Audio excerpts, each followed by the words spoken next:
Уставниот суд денеска го укина членот 22 од Законот за плати и надоместоци на избрани и именувани лица. Образложението е следново. Според судот, овој член нема уставна оправданост.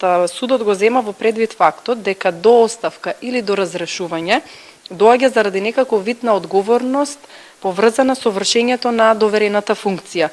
И според судот, оставката или разрешувањето и добивањето на паричниот надоместок се две работи кои што се неспојливи. Што фактички предвидуваше сега укинатиот член 22 од Законот за плати и надоместоци на избрани и именувани лица. Во оваа одредба, односно членот 22, кој што денеска е укинат, предвидуваше дека функционерите, пратениците и раководните лица кои што дале оставка или кои што биле предвреме разрешени од функцијата, ги имаат истите права како и сите останати функционери и избрани именувани лица, меѓу кои е и правото на надоместокот кој што е популарно наречено апанаж. Одлуката на Уставниот суд е конечна и влегува во сила откако ќе се објави во Службен весник.